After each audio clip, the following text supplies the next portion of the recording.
like the smaller size. I think we should campaign for smaller books. But anyway, that's a bit of a tangent. Do you want pulp? Oh, gosh. Joey doesn't like pulp. If this is going to work, you have got to listen. Oh. Completely part of for 20 odd years. No, more. How old am I? Probably about 30 years. That's terrifying, isn't it? Orange juice, it'll say smooth, yes, or it'll say with juicy bits. Yeah, they're trying to make it sound more nice. I loathe. Shall we go for the gold? I think we should. Oh, who did that? Henry Kelly. Was it Henry Kelly going for gold? Oh, random tangent. Because I do not want pulp. I don't want pulp to the extent of I get a tea strainer and I pour my juice through it. So that's our... But it's quite frankly offensive, isn't it? This whole pulp situation. But though, I just want juice.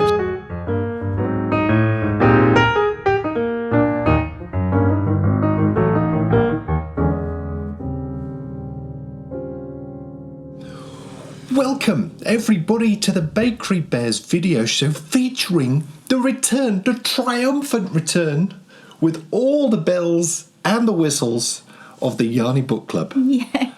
And I say that because, yes, the moment has come to delve into the world of Ayla Smith. Ayla Smith? Yeah, You've ruined it. I figure that John Dolla's surname is Smith. They didn't have surnames. This is 28,000 years BC or whatever it was. My mum was alive then. Honestly. We are, of course, referring to the world of the clan of the Cave Bear. Yes. And anyone who knows Kay well will know that this is the most quoted book in the history of the world if you are within her vicinity. Yes, I love her. I mean, wisdom that you could like... It's set in prehistoric times. It's historical fiction. However, the author did a huge amount of research. Yeah. It's a great way of bringing that era to life, because I can't think of many books that were written around. I think there are some now, and I do get recommended because whoever in the ether knows that I like that type of book, then I do get recommended. It's terrifying, Kay. It's terrifying. You can't walk down the road without getting an advert for something, can you? That's terrifying in itself. Especially when you've got location services turned off on your phone. And I know. And also as well, it's weird. It's the Facebook things that freak me out. I once bought a candle, right, in a shop in Northallerton, and I bought something. Yeah. And then got home. Sit down. Next time I looked on Facebook, got an ad for this brand that I'd never had before in my life. But the funny thing is... How on earth did it know? But if it was that clever, it should have known you'd already bought it. So why are they bothering advertising to you? It's terrifying, isn't it, really? It is. It's completely terrifying. Ayla would have had none of that. None of that. Obviously. Eat local. That's the way. Absolutely, eat local. If you want to avoid hay fever... Yeah. Honey, they had honey when it was available. That's the way. Eat the local honey. Yeah. Oh, yes. Loved some honey. That was a treat. What a show we have in store. Because, yes... Yarny Book Club, Ayla Yarn, surprise Ayla Yarn 2, which is going to be very exciting. Yeah. Oh, yes. But also, amazing what's off your needles, because, yes, I've actually finished something. Yes. What a show we have in store, because also, as well, the what's on your needles are pretty special. Yes. I'm making some great progress through my Jane Austen-inspired winter at Pemberley. Yeah, I've got 2 new things. I mean, like, beyond exciting. So, yes, what a show is coming up for you today. But, yes, I want to thrill you with my tale of woe. Because about 10 years ago, I went into Pizza Express with Kay, sat down.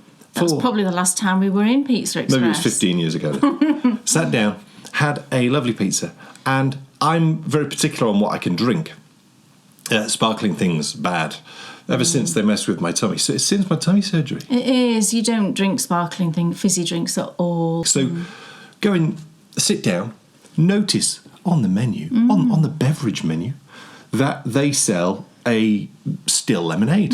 So I thought, I'll have some of that. So got some. The most delicious thing that have ever passed through my lips. Dan raved about this lemonade. Raved about it so much, spoke to the waiter, who told me what it was. Yeah. So then, fast forward maybe a year, strolling through our local supermarket. Oh, right, yeah. And there on the shelf, you know, when you see in films, there's like a light, and there is the product on the shelf. There it was, Luscombe, still fresh. Well, it's not fresh because it's on the shelf. No. But my goodness, it's like a sort of old-fashioned lemonade, isn't Yes. it? A still Yes. old-fashioned tasting lemonade. yes, and there it was on the shelf.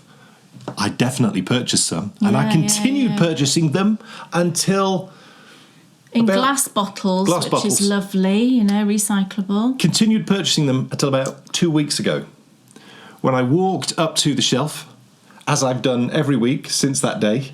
Yeah. And I love this. Don't you love this when you go to your local supermarket? There's a product you always buy, but the supermarket have decided to put it on sale.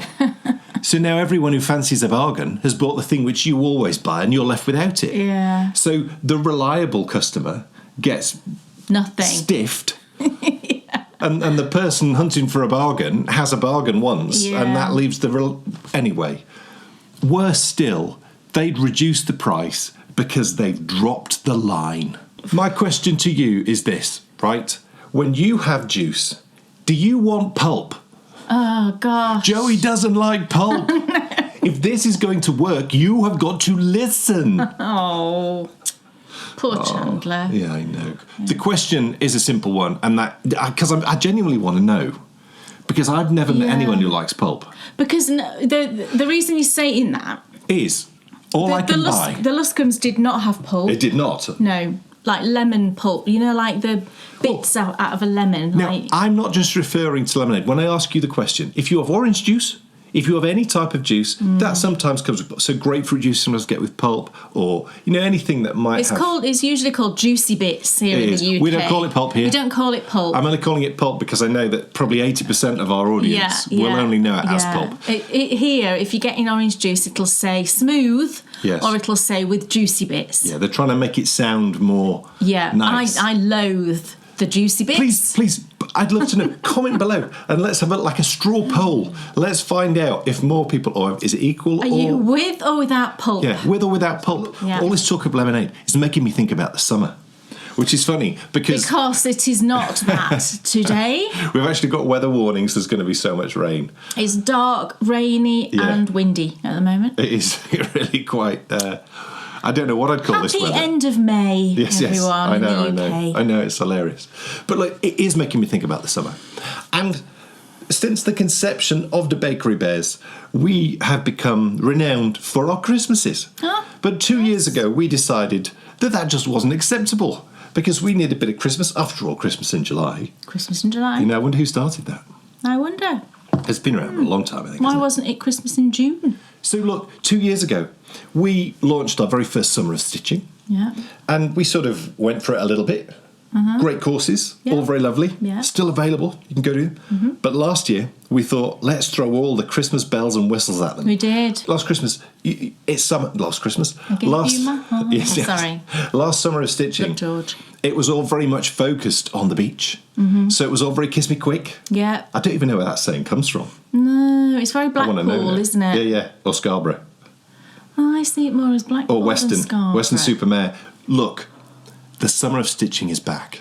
Yes. Oh, yes. It's time to get excited because last year we cut our very first fun little trailer to show you all the little bits and pieces that were going on. And this year, with a whole different vibe. Yes. Still very summery. Oh, yes. Very summery. Definitely not kiss me quick. No. Think it's a bit more classy. Yes. But let's have a look and see if the viewers agree. Here it is. It's the Summer of Stitching trailer for 2024.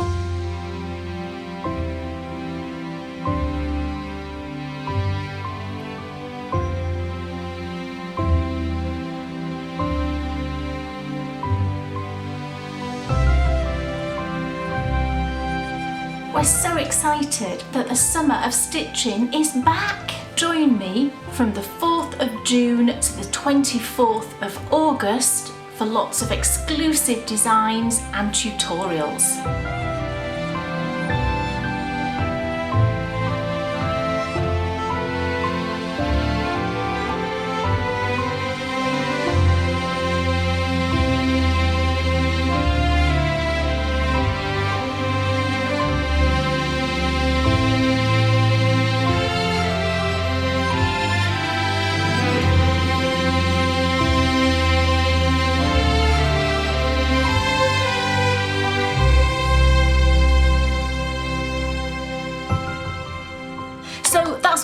do today, we are going to start making our Austin bag.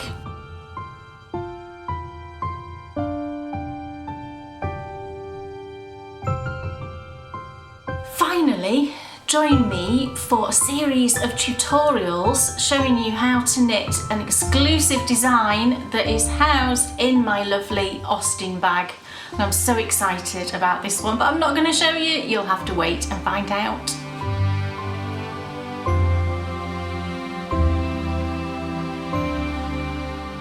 So I hope to see you through June, July and August for the summer of stitching.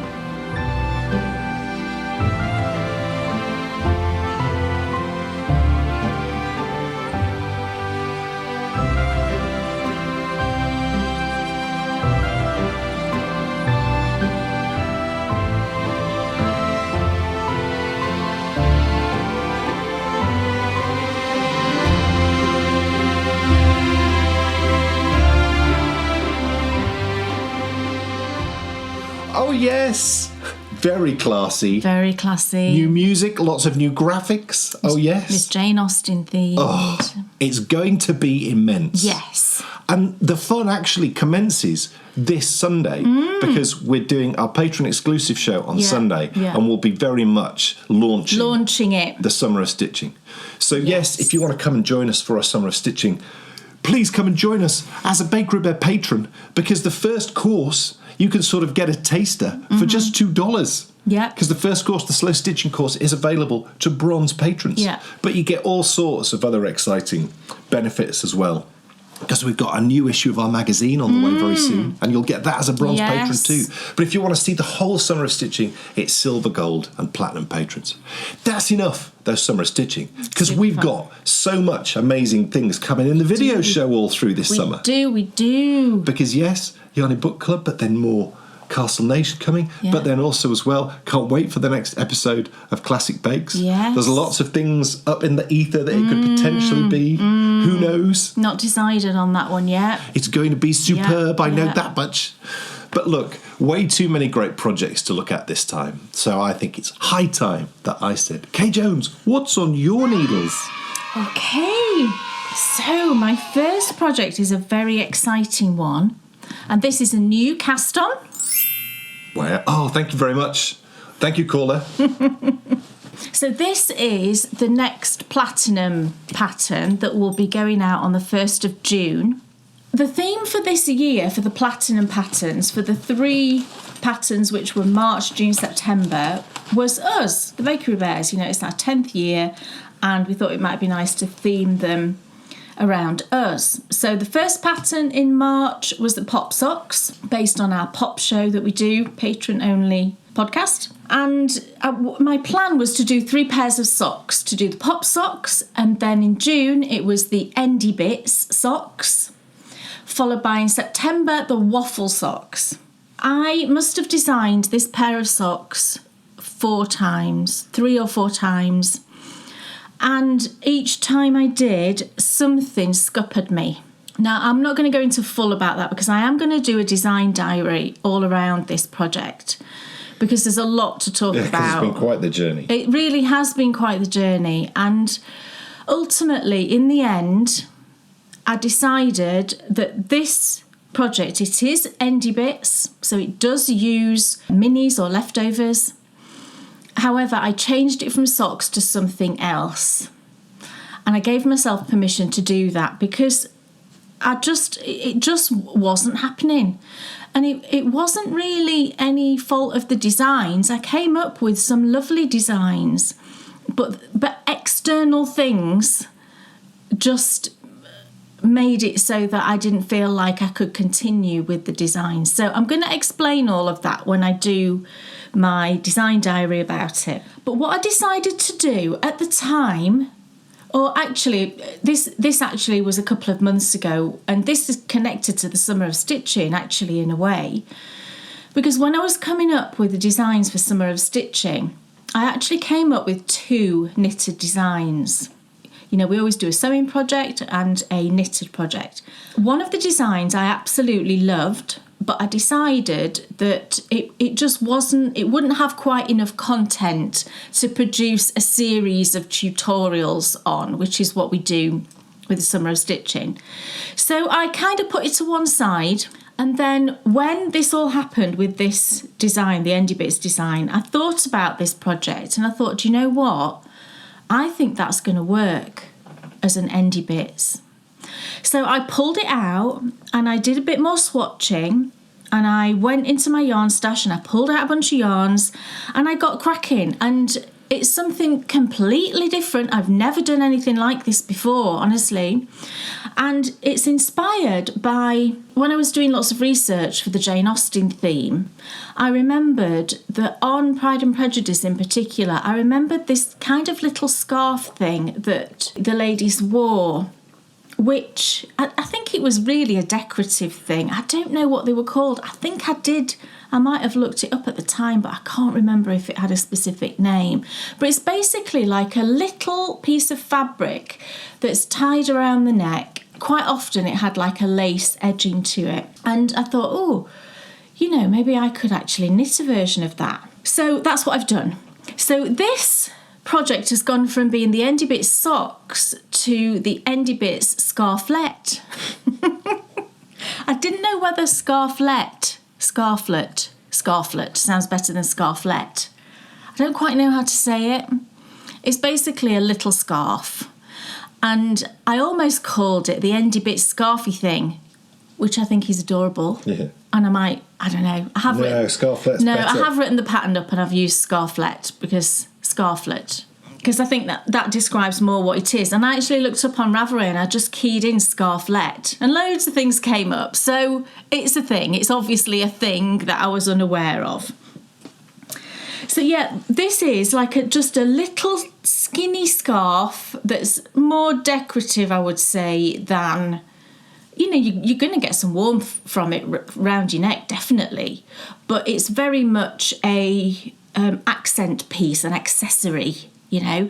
And I'm a good way through it, actually, because this pattern, you know, this is the other thing. I started to, like, thinking, oh, my gosh, you know, goodness, I've got time pressure. This pattern goes out on the 1st of June. And I just started to panic. I'm like, this is just ridiculous. Everything I try with regards to socks just wasn't happening. So I thought, right, I've got to get cracking on this little scarfy thing. So I pulled out a bunch of yarns. I went to my stash because this is Endy Bits. So I thought, right, I want to use yarns that I've got in my stash, because that's the idea of it. You know, that you go to your stash and you just have a play around and you pull out 8 yarns. You need 8 different yarns for this. And I designed it in a way so that each section uses just under 10 grams. So mine's coming out, each section's like 8.5, 9 grams.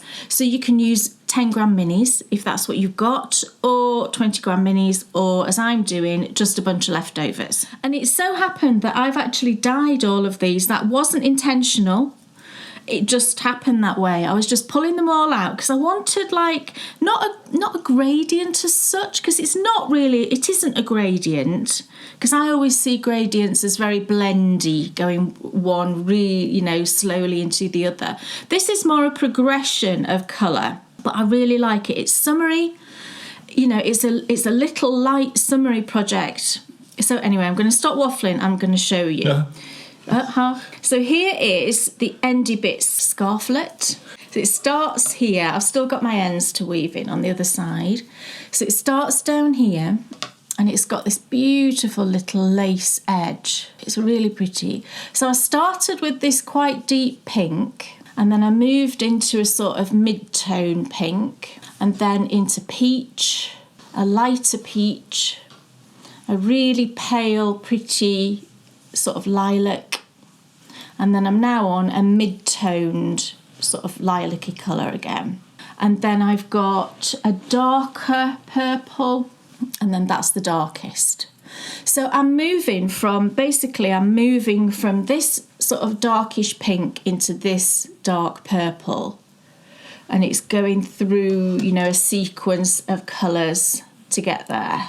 And it's really fun, and it's, there's not many stitches, as you can see. It comes out sort of 4 inches unblocked wide, so it might be a little bit wider when I block it. And it's going to be about 60 inches long, so it's a nice length, I think. And the idea is that it really does remind me of some of the images I've found of these little scarfy things that the ladies wore back then, because they were basically just a little piece of fabric, but quite often they did have a lace trimmed edge, and this little lace edge is so pretty. But also I wanted to make sure that for those people, because I know that some people don't like the whole scrappy thing, it's not their thing, that you could just choose a single skein of yarn from your stash and just knit one in a single colour if that's what you prefer, because altogether it's going to use just under 80 grams, so you've got plenty in a skein of yarn. And I can see it actually in a beautiful delicate speckled yarn. I think it would be absolutely gorgeous, and I might knit another one in that. So it's a really intuitive is probably the right word. You do have a little bit to do on each row at the end here, and I've added an I-cord edging to make it really nice and neat on this side. Oh, and let me fold it up and show you what I really like about this. You see all the colours there? Isn't that pretty? And that little lace edge. So it's garter stitch here, I-cord on this edge here, and then this really pretty lace, which is only over a few stitches. But yeah, on the where you change colour, I found a way of keeping the I-cord edge consistent so you don't see a break in the I-cord edge. And then you've got ends. It's really difficult to show, but there's no end right on the edge, it's just a little bit in, and it makes it really easy to weave in your ends. So what I'm going to do with this design is I'm recording a tutorial that'll go in the pattern just to I knit through a repeat. Actually, it's only a 4-row repeat, it's super quick, and what I really like about it is it only takes me 5 minutes to knit one repeat. It really is, that quick because you've got so few stitches. So it makes the perfect project, I think, for, if you've literally only got 10 minutes, say you're waiting for something to cook at tea time, and you're like, oh, I've got 10 minutes. You can knit a couple of repeats and it builds quickly. I've been doing it in 20 repeat sections. So, I'll knit through 10 repeats, which takes me around about 50 minutes. And that's a nice chunk, So it's lovely for lots of reasons. And then it'll go, when it's round your neck, you'll tie it. I will anyway. I'll tie it with a little, it's hard to do it when you've got all the ends. Oh, I can't do it. You'll tie it in a little knot, and it'll just be this little accent piece around your neck. I think I'll wear it loads, actually. So all I've got left to do, I've got to finish this mid-purple. I've got 5 more repeats to do on that. And then I'll move into this slightly darker one. And then this really dark one will be for the decreases at the other end. So either end you've got these little triangular shaped pieces, because that was the other thing I noticed. They did sort of come to they sloped down to reach a point, and I think that just looks really pretty, doesn't it? So yeah, I'm really pleased, and I'm considering whether to put little tassels on each end. I might do that and just see what it looks like. I don't know yet. I think it looks nice like that. Yeah, I'll probably keep it simple because they wouldn't have put tassels on. I never saw it with tassels on back in the day. And less is more always. Yeah, but I think if you were to find a true gradient of yarns, say it's a single colour and you just move through really gently through colours, I think that would be lovely. But for this sample, I really wanted to show it in the sections as a true Endy Bits type design. But equally, you could just use one skein or, whatever you want. So I've been really enjoying that, and it'll be done within the next few days. And I've written the pattern largely, so I'll get it all finished off. Is that so people can see it easily? Yes, it's in large print this time. And as always, I wrote most of the pattern yesterday, and I thought, it's quite a simple thing. It won't take long. Well, it never works out like that, because I always want to include as much detail as I can and as much information into the pattern, and like just things about my experience of knitting it, and you know, hints and tips and things like that. I always try to add those in rather than it just be knit this, knit this, knit this. So it always takes me a bit longer. I love lace so much. Yeah, I mean, this is a really, I think it's a really, really pretty lace. This hasn't been blocked yet, and it just looks beautiful already. And it's a true lace. You've got a little bit of lace on each side, so it's only 4 rows, but you are doing something on each side. But I've found that I pretty much know it now, what I'm doing each time, and I've got the pattern, you know, pretty much memorised. I do keep it by my side when I'm knitting it just to make sure. Oh yeah. But there are a couple of techniques that it's not difficult, but there are things that you might not have done before if you've never done lace. So that's why I'm including a video, just to show you. And I'm just going to do it in real time because it's the year of 24. Yes. And just knit through a repeat and just show you that lace edging. And I'll also just mention about when you change yarns, because I'm going to show the tutorial as I change yarns as well, so that you can see me do that part of it. But I'm really happy I've decided to do this. It's something different. It's a little project for summer. You can use lots of beautiful bits of yarn that you might have in your stash. And yeah, so I'm hoping that you'll really like that when you get that in not too long. Week or so. It's not long at all, is it? You know, so I'm focusing on that at the moment, and I just want to focus. Yes. So Dan Jones, what's on your needles? Well, we've got to keep the Jane Austen theme going. Oh yes, because it's the winter at Pemberley cowl, and I'm nearly through the big centre section. Oh, it's beautiful. And I'm so looking forward to getting back into this. Yes, the ivy too. Yes, but I actually think that already this is looking better as it's sort of relaxed a bit, and then when it's blocked, I think it's going to look fine. Every one of these cowls that I've done, there's always been a section in it where we've gone, oh no, and every time when you've blocked it, it's always looked okay. I think that's a lot to do with the yarn. That is the most fun I've ever had doing colour work. Oh, really? It's so amazing. I sort of want to do a jumper with that around the yoke. Yeah, that would be nice, wouldn't it? I mean, I don't do jumpers. I do. I mean, I don't design jumpers. We don't need to. No. Imagine that below. Listen to me. You could have that below. It is lovely. That in the middle, and then that above. And then you could have different colours in the things in the middle. I know all the technical terms. Yes, you've been very helpful. So the yarn is wool stuff.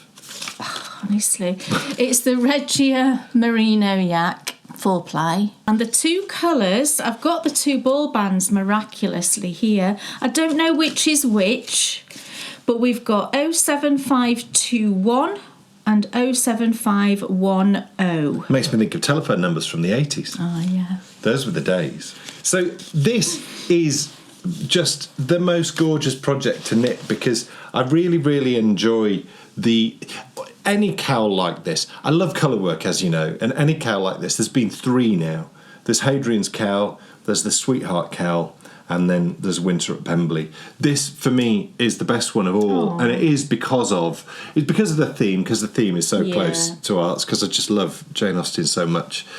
But it is this leaf motif. It's just so much fun to knit. But the whole thing together, you know, when you sort of take it as a whole, it flows. You know, I think one of the hard things with colour work is it's easy to just go, oh, well, we'll stick that in there, that in there, and that in there. But what it needs to do is it needs to flow through. It needs to make sense, doesn't it? And if it doesn't, then it just looks a bit. What I tried to do with this as well is to progress the colours. So to use the colours in a way that that helps the design progress. So what I've done is the background colour down here is grey, and then it switches to green, and then back to grey, and then back to green.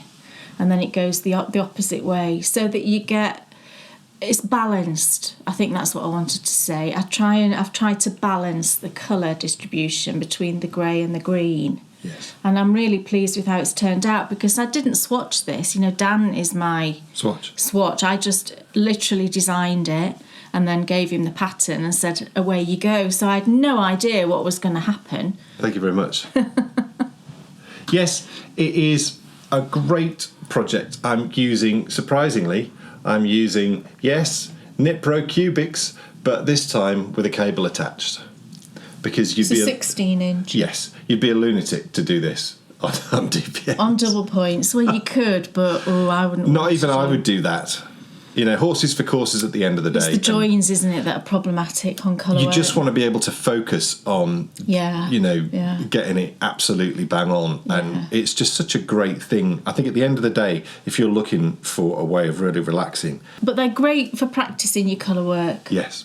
Definitely. Because it's a small enough project, you know, and at the end of the day, even if your colour work's a bit dodgy, you'll still have something beautiful to wear around your neck. And you will have learned a bunch of things. Winter at Pemberley is not available to buy because Kay designed it not for yet. me. No. Well, it'll never be available to buy. No, that's the end of that. We do have a plan for it, yeah. Yes, to stay in my project bag as I knit it beautifully. Thank you very much. What else is on your needles? Okay, so, yes, in this lovely bag, I have another new cast on. Thank you very much. So this is a pair of socks. I'm very happy because I've actually not been knitting socks very much lately because I've just had other things I've had to do. And that just, I'm like, what's going on? What's that all about? It feels very weird not to have a ton of socks on the go. But I was motivated to cast this on. It's a new, like I said, it's a new cast on and it's brand new yarn because I dyed it myself. Because there's a pair of socks that Bryony has worn to absolute oblivion. I knit them maybe 3 years ago, 3 or 4 years ago. And it's a pair of socks that she called her strawberry socks because I knit them with strawberry coloured yarn with like a pinky red and a green. And I used a pattern that I put out as part of our Knitty U actually in 2020 called the Short and Sweet, which is a simple, beautiful little eyelet design. I saw these socks the other day. They came out of the washing machine again and they're still fine. There's no holes or anything like that, but they're just looking like they've been worn a million times, which they have because she loves them. You know, the colours have faded a little bit and they're looking a bit felty. And I just thought, do you know what? I'm going to make her a new pair of strawberry socks because she just loved them so much. So here they are. Or here it is, I should say. I'm still on the first sock, but I'm almost finished with the first sock. So yeah, I dyed up these yarns and I can't remember if I've dyed these colours on my favourite colourways before. I honestly can't remember. But the green is a blend of 2 different colours, 2 different dye colours. And then the pinky red is, I think it's 4 different shades. I think there's 3 shades of reds and pinks, and then there's also an orange, a slight orange wash that goes on top. And that's what gives the lightness to it, to the sort of tonality of it. Because if you cut open a strawberry, do you know you get that lighter colour through the middle? Because I think quite often when you see a strawberry and you just see that vivid bright red colour, don't you? But what I wanted in this yarn is to show what a strawberry's like when you cut it in half. And you do get that paler section through the middle. And sometimes it even looks slightly peachy's probably the wrong colour, but I just think it leans sometimes a little bit towards that. So that's why I used a little bit of an orangey sort of colour, and I put on just a really light wash at the end. What that does as well is it sort of lifts the pink in a way and brightens it and gives this really gorgeous colour. So I'm almost finished with the first sock. I think I've got about 9-10 rounds maybe left on the leg, on the foot even, and then I'll be doing the toe, which I'll do in green. So these are just shorty socks, as you can see, And it's exactly as I made them before. And this is exactly to my short and sweet pattern, I think. I'm pretty sure it's exactly to it.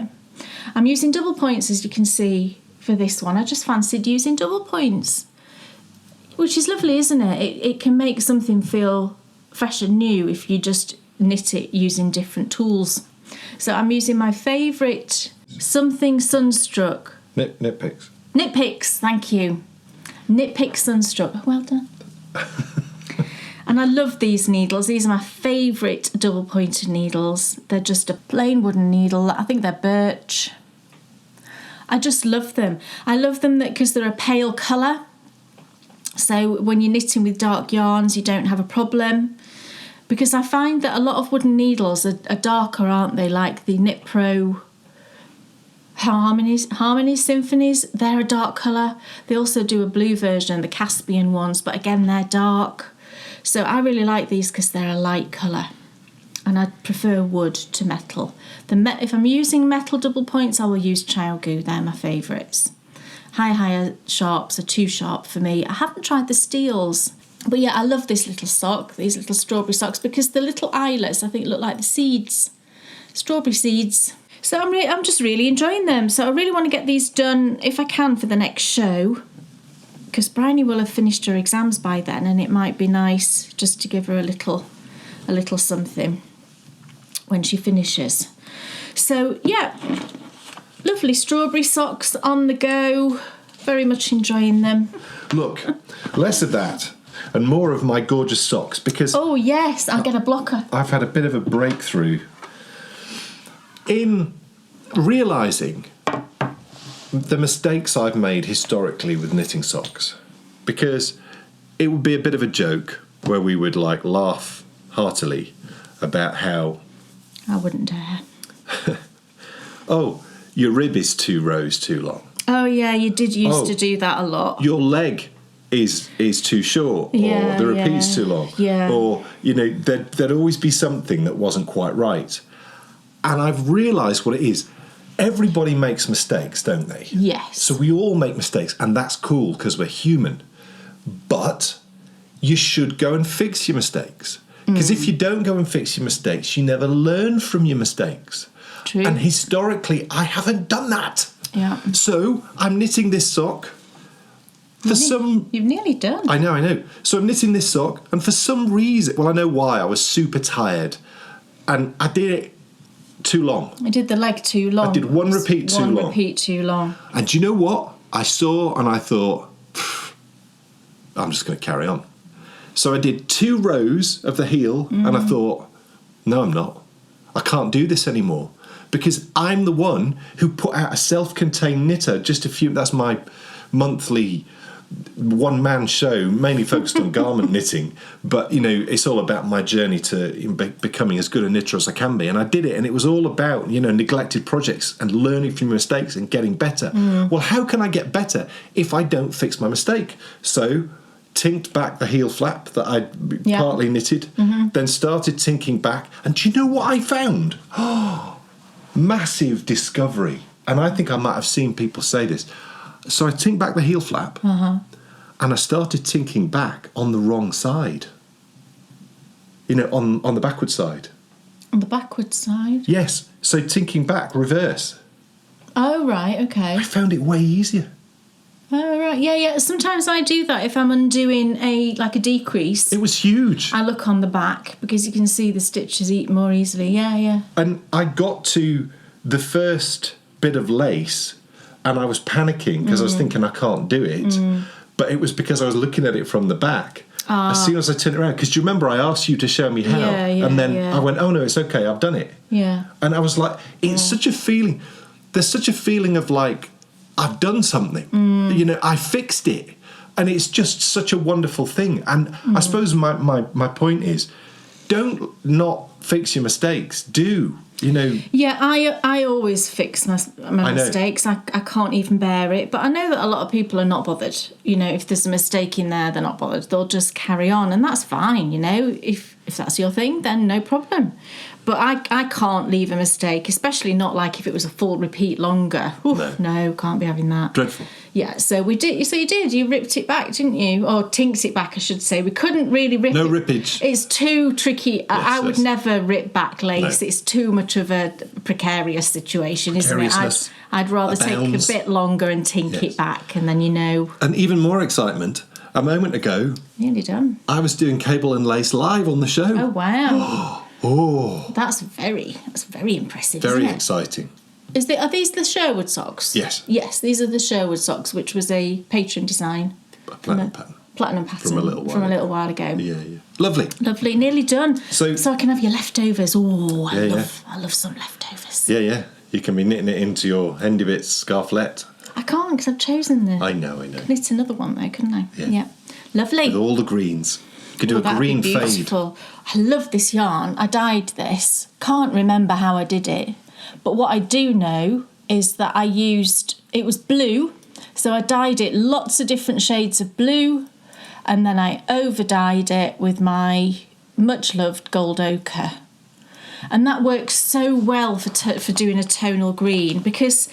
You can see the blue through it. You can see areas where it's more of a bluey green, but then by over dyeing it with the gold, you also get yellowy greens, and you get so many different shades of green by using a bunch of blues first and then over dyeing it with in my case gold ochre. You could use whatever yellow shade you wanted. I just find gold ochre is the king of yellowish tones.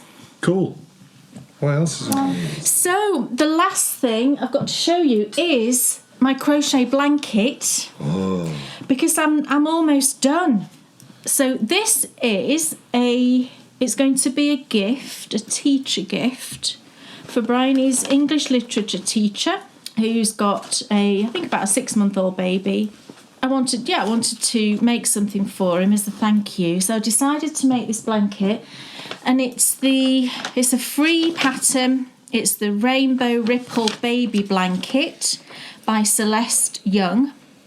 So it's crochet design and it creates a 12-pointed star shape blanket. Now I'm using a chunky yarn. I'm using Stylecraft Special Chunky. Or I think in like the US it might be called a bulky. And you get... It's 100 grams and you get, 144 metres in 100 grams. It recommends a 6mm and that's what I'm using. I'm using a 6mm hook and I love these Clover Amore ones and I love that this one's brown. I really love brown. Me and Bryony think it's the most underrated colour ever. She loves brown. So I'm nearly done. I'm on that darkest colour that I just showed you, which is graphite. I actually went and got another ball because I was concerned I was going to need another ball because when I finished the gold, here it is. I'll show you first of all. So here is, isn't it lovely? Oh, it looks so nice. Look at the colours, everybody. Do you think that's nice for a little baby boy where you don't know the colour, the colour preference of the parents? I think it's nice. Oh, it looks really cool, doesn't it? But when I was on the gold section, I only had this much left over. So I thought, I'm going to run out when I get onto the green and the graphite. So I actually ordered another of the green and another of the graphite. But bizarrely, when I finished the green, I had more of it left than I had gold. You can see it's a bigger ball. Also bizarrely, because at first I just thought I must have crocheted tighter, and that's it. I don't think that is it. Because also, when I finished this green section and I picked up the grey, it was really evident when I started crocheting that the grey was significantly thicker than the green. And I'm like, hang on a minute.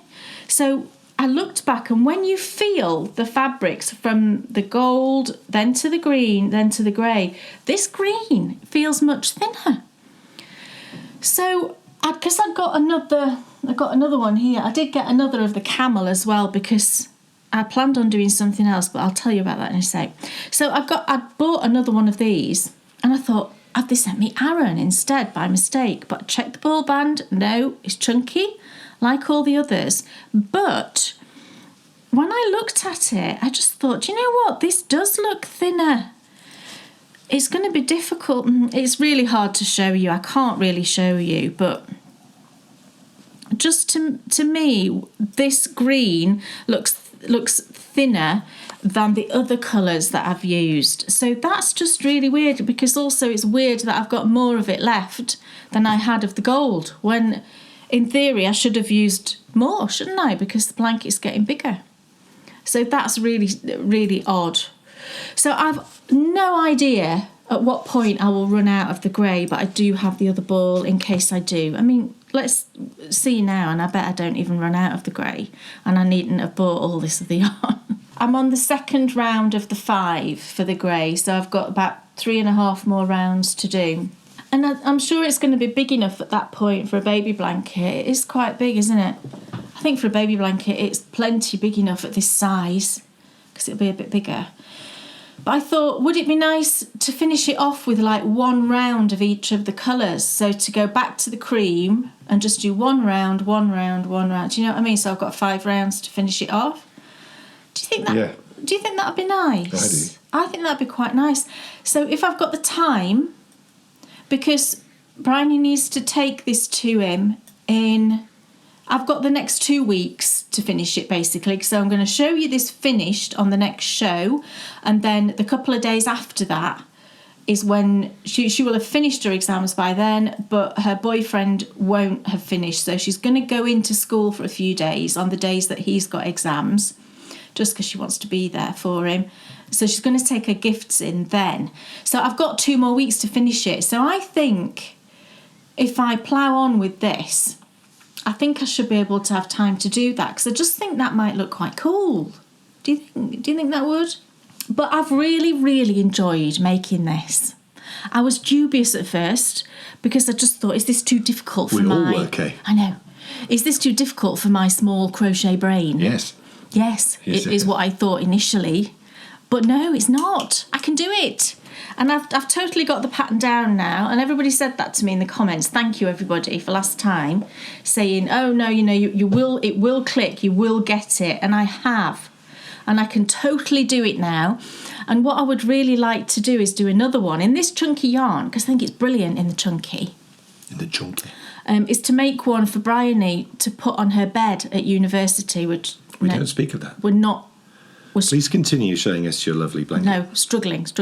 Yeah, but I just thought it might be nice that, you know, just as like a, not as anything that would be officially a blanket, you know, just to put on her bed so it looks really pretty. So I need to, when I finish this, I'll think about it and think whether I want to make another one. And then I'll ask her what colours she might want. So yeah, I'm really enjoying it and looking forward to getting this one finished and maybe starting another. That's very exciting. Yeah. Well done you. Oh, thank you. Well, thank you very much. Because you've had no problems with your shoulder either with it. So that's been really interesting. Yeah. I've found that really interesting. I've been all right doing this. Yeah. So the difference with this is, you know, it's much thicker yarn. It's a bigger hook. And it's going, instead of going back and forth, you know, I'm going around. And there is a difference in that in terms of moving the fabric around. Yeah. You know, I'm finding that you do it in little shuffles rather than like a big, like, oof, like that. Yeah, that's it. So I think it's a combination of bigger hook, thicker yarn, and different type of design. Yeah. Right. It's time for a very special show. Because, as we mentioned at the start of today's episode, I think it's fair to say that Kay's idol for as long as I've known her is the wonderful Jane McDonald. Oh, get on. Oh, we've not watched Jane for ages, have we? We love Jane. I was going to say it's because she's not done anything good. No. But then she's never done anything good. Not really. So, no. It's funny how the older she's got, the broader she's got. Yes, her accent, if you notice... Go back a few years and she's making an effort. Yes. I'm trying to put myself across as well as I can do. We're convinced that she enhances her accent to the nth degree. Yes. Well, she Yeah. has. She's lent into it. Because I could sound really Yorkshire if I wanted to, if I tried. Yes. Yeah. Anyway. Look, it's not Jane McDonald. It is Ayla. Thank you. Yes, from the wonderful clan of the Cave Bear. And this has been held off until this episode, because Kay wanted to do Clan of the Cave Bear as the Yarny Book Club reached its heights, its zenith. Yes. And that Wanted moment... to put her in the middle. Yes. Yeah. That moment has finally come. So without further ado, I think it's time that we all sat back and watched, because I can't wait to find out how the colour's going to come out. Yes. The very latest episode of the Yarny Book Club.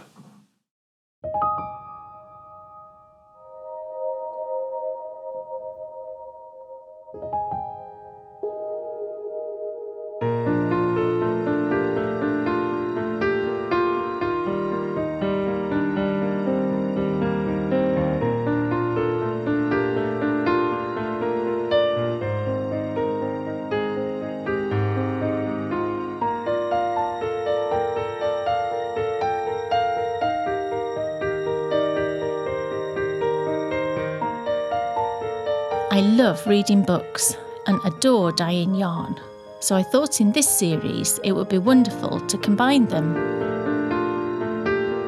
So, over the next 6 episodes, join me as I share with you some of my favourite books and we create colourways inspired by them. Along the way, I hope you find some inspiration for some great reads, and we also discover some fantastic new colourways. Welcome to the Yarny Book Club.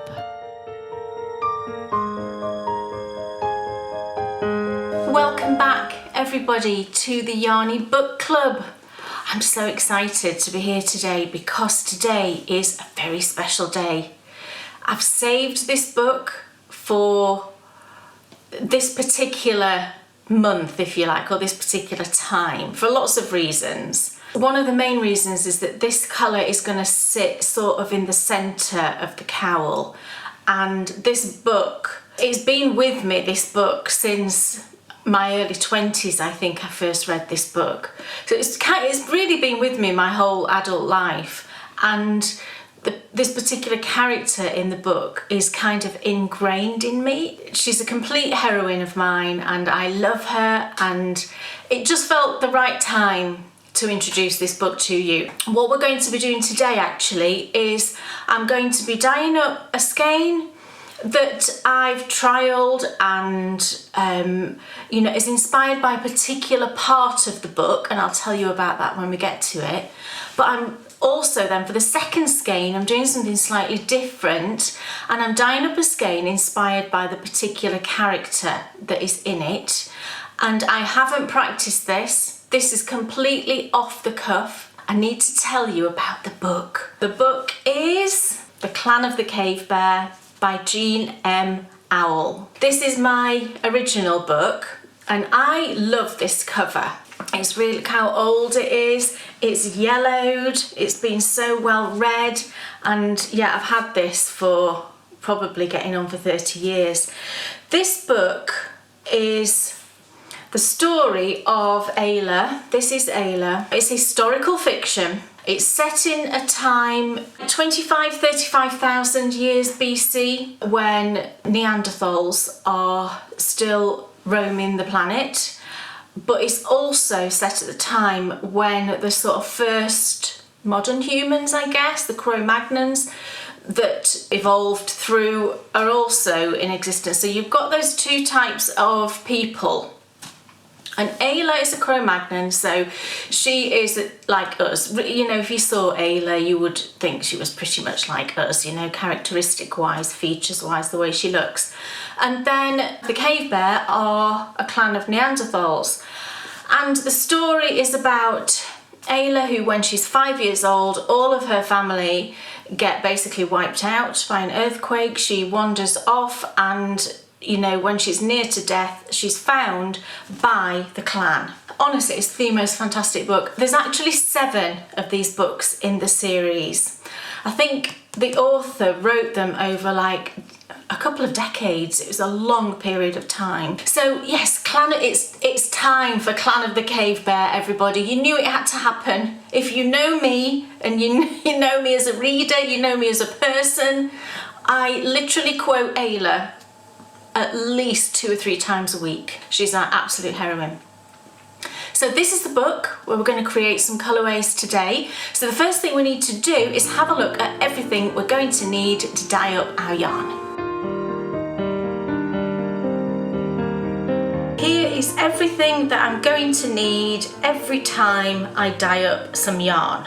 So I'll start from kind of this side and work over this way. So first of all, over here I've got my pans that I dye in, my pots. I always dye in pots. I don't dye in those flat sort of tray things.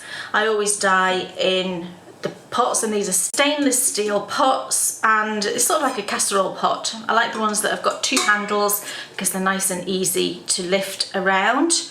All of your equipment that you use for dyeing your yarn, you should only use for dyeing yarn. So pack it in a box, keep it somewhere separate, and that's your dyeing equipment. So yeah, we've got our 2 pots. We've got our mordant, which for me is citric acid because it's a dried product. It's actually a food product. It's what makes sweets that sort of fizzy, sour fizziness. So it's really easy to store. It's really nice and cheap to buy. I think this big tub was like £10 or something from Amazon. I've got a little plastic measuring cup because sometimes we will need that. And then here I've got some paintbrushes and I've got my measuring spoon. So the paintbrushes are for speckling, and the measuring spoon is when we are either measuring dye directly into the water, or sometimes I also sprinkle the dye on with this. And this is a 1/8 of a teaspoon measure. We've got my mask, of course. Always wear a mask when we are dyeing yarn. I've got a little bowl here. This is a little Pyrex ramekin dish, and I use this for when I'm mixing my own dye colours. So when I'm combining colours, I use that to mix the dye powders. I've got my design book with all my notes in, of course. My big mixing spoon. I couldn't do my dyeing without my big mixing spoon. I've got some old tea towels. I've got a piece of oilcloth here, and these are just to protect the work surface because I'm dyeing in the kitchen. And then I've got 2 pairs of gloves. I've got a heavy duty pair for when the water's hot, and then I've just got one of these sort of surgical pairs, I suppose they are, because I don't like wearing thick heavy gloves most of the time, so these are really great. Right, so what dyes are we going to need to create our lovely colourways today? Now before I get to the dyes, I'll just mention the yarn. So I said before that I'm using 2 skeins today, 2 full skeins. So that's what I've got here soaking. I've got 2 100-gram skeins of fingering weight yarn. It's here soaking away, and this is an 85/15. It's the same base that I've been using through this whole series. So it's 85 superwash merino, 15% nylon, and it's 400 meters per skein, and I've got 2 of those. And this has been soaking for a good half hour to an hour in some warm water with a scoop of citric acid as normal. So that's our yarn. Now the dye colours today. So the first colourway we're going to dye up, what I've got here is 4 shades of green and then 3 accent colours. So the jacquard ones, first of all I've got spruce, which is 630. This one is a very blue green. You know, imagine that a spruce Christmas tree, that sort of bluish green, dark bluish green, that's what this is. So spruce, 630. We've got another jacquard, which is chartreuse, and that's 628. And that is, as it's described, it's that neon chartreuse. We're not going to be using much of this, just a little hint. We've then got a landscape dye, and that's moss, which again is as it sounds. It's like that kind of yellowish greenish mossy colour. And then the final green is the one that I go to a lot because I love this green, and it's Dharma Dye's Sour Apple, and that is 471. And this is like a Granny Smith apple colour. So that's our 4 greens, and then we've got some accent colours. So these are all jacquard. We've got bright yellow, 602. We've got pink, 608, and we've got sky blue, 621. So I've chosen these colours because the part of the book that inspires this colourway, it's quite early on in the book, and it's when the clan, who have now got Ayla with them, it's at the point when they actually find their new cave. Really, it's Ayla that finds it, you know. And right before they find the cave, there's a description of the area. In particular, it describes like a meadow. You know, imagine a sort of wide open meadow, and there is mountains around it, but it really goes into detail and describes the types of greens that you see. You see every shade of green, and then there's, on the meadows, it's scattered with all these beautiful wild flowers, and it tells you all the different flowers. So I thought, great, what I'm going to do is I'm going to create that kind of wildflower meadow that they see right before they find their cave, because it's a really special moment. So that's the inspiration for this first colourway. So the second lot of dyes that we're going to need are for the Ayla specific colourway that we're going to try and create. So for that I've got 5 colours. So we've got 3 jacquard, we've got gold ochre 636, Ayla's got blonde hair, that's where that's coming from.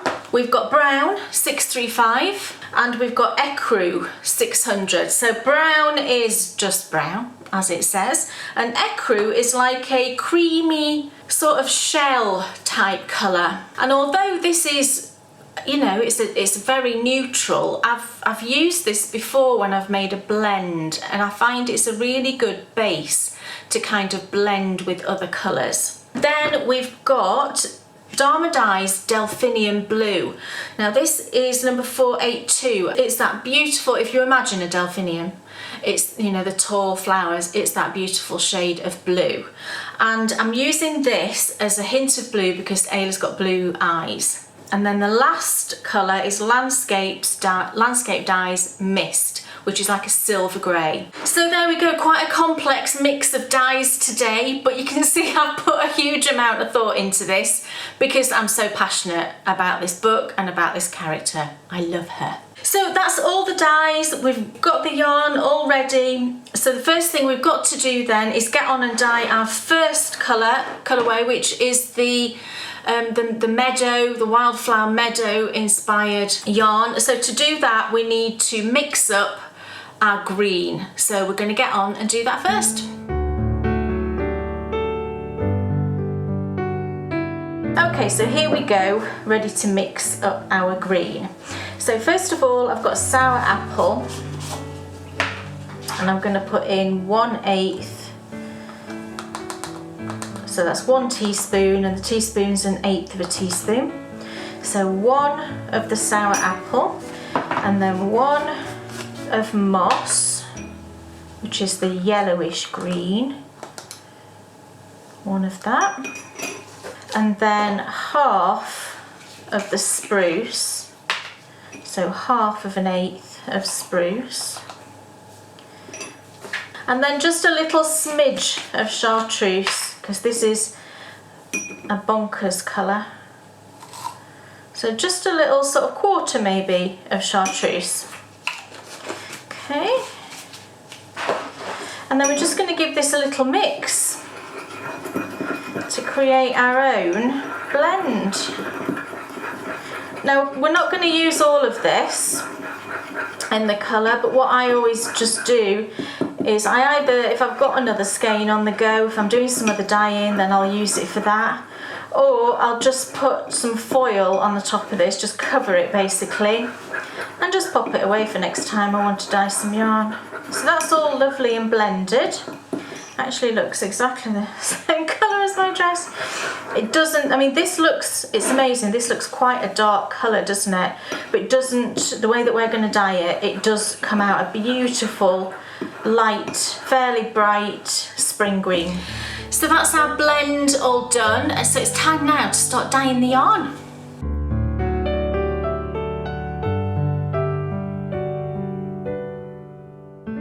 Okay, so we've got a pot of water here heating up on the stove. It's about half full, and I've put in another scoop, just about a tablespoon I suppose, of citric acid into there, and that's heating up nicely now. So the first stage of this colourway is to dye the yarn with that background green colour, and then we'll be speckling on top. So into my water, I mean it's not simmering or anything yet, but we can get the dye in there, it's not a problem. I'm going to add some of my dye mix. So I'm going to start off with just about a half of an eighth and drop that in. It's quite an intense colour, you can see there just by it going in. It is quite an intense colour. I was a bit panicked when this first went in, when I was dyeing it before. I was thinking, gosh, that looks really dark. But actually it doesn't dye up really dark. So just give it a really good mix. So we can now get the yarn in. The water's not super hot yet, but that's fine. You know, it'll carry on heating up as we go through the process. So I'm going to go and grab one of my skeins. I always make sure I've not got any bits of dye on my hands when I do this. Squidge that out. Give it a little shake. And let's get it in and have a look, shall we? So we're just going to drop it in. Yeah, that's good. And I'm going to do this fairly slowly and move the yarn around as you're doing it, because I want to get some lovely tones in this. And the way of doing that, or the way that I do it, is to, if you drop it in slowly, then the yarn that went in first, you can see it straight away here, can't you? The yarn that went in first gets more than the yarn that's here at the end, and that dye will just go in an instant. It won't take long at all. I'm just going to give that a little shufty. You can see the dye actually is just gone. It's pretty much gone. In fact, what we'll do is we'll just give it another second, and then we're going to add some more, because that's definitely not as an intense a colour, you know, as what I'm after. But you can see the shade of green. It's so pretty, and it ranges from, you know, this more kind of slightly, it's sort of got like a bluish hue, and that's the spruce, over to this gorgeous, soft, very spring-like green. But we want to get a bit more colour in that. So what I'm going to do is just pull it out and have a little assess of the colour, which looks good. But I'm going to move the skeins so that the top is at the bottom and the bottom is at the top. Okay, so now I've got the most intense amount of colour up here and the least down here. And we're going to add some more green. So I'm going to add 1/4. So drop that in. And I just keep the skein lifted up, it only takes a second. And I'm going to drop it back in a little bit faster this time. And keep moving your yarn around, because that's going to make sure that all of the fibres get the colour. We're not going to get any sort of situation where we've not got any colour on certain bits. And all of that dye's gone. It was that quick. And that colour, it looks good. It's going to be, because when we're speckling on top, we don't want it to be a really dark colour, otherwise we won't see the speckles, so there's no point. But you want enough colour that it doesn't look too wishy-washy, you know?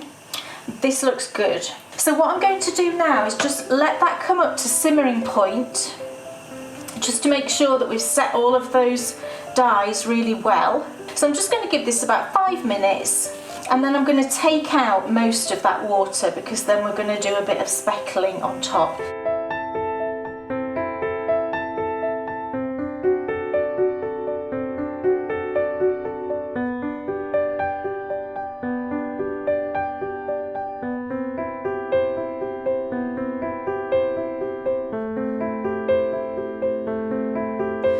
Right, so we've removed most of the water there. And what we want is for the yarn to be sitting above the water like that. You can see there's tiny little pools of water, and that's fine, but the majority of it is sitting above the level of the water, which is what we want for speckling. So we can go ahead now and add our wildflowers to our beautiful meadow. So I've got my bright yellow, my pink and my sky blue, and I'm going to speckle these in with a brush as we've done before, and I'm going to put all three colours on this top layer, and then I'm going to move the skein and I'm going to put some more speckles on the kind of other side.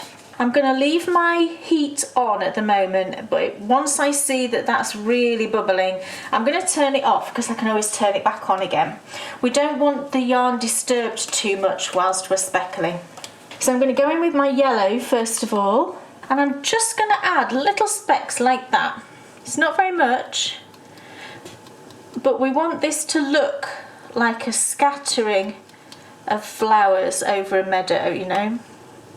So we're not looking for huge clumps of colours, just little specks of each one.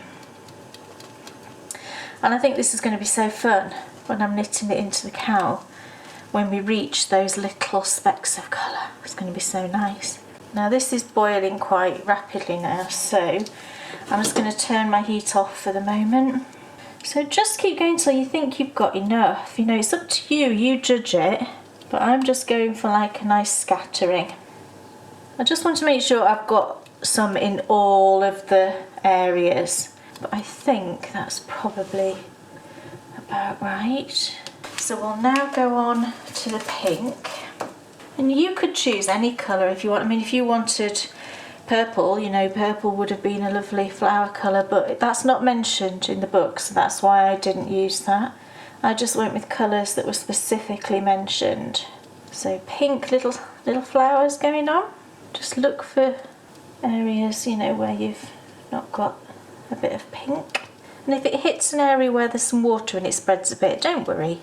And then blue. Now I always go steady with blue because it's quite an intense colour. I've got my smallest little brush. I love blue flowers. I think it's one of those colours that's really rare, isn't it? A true blue in nature is a rare thing, and the Himalayan poppy is one of my favourites. That is to me a really true blue. So beautiful. Okay, so I'm now going to pop my heat back on, and I'm just going to let that simmer away for just 5 minutes or so. Just want to make sure that all of those colours are set nicely, and I'm going to move it and repeat that process.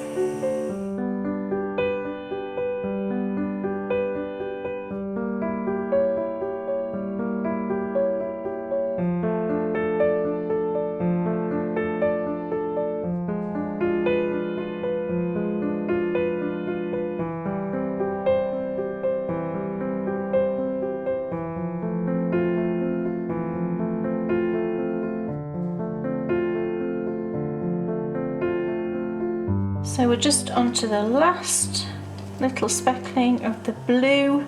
The water's really hot now, you can probably see it bubbling away. So once I've finished this blue, I'm gonna put on a little lid just to keep that steam on top of the yarn, just to make sure it sets really nicely.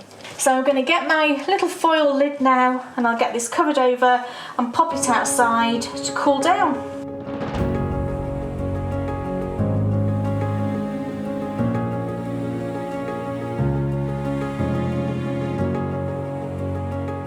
Right, so here we go with our Ayla yarn, fingers crossed.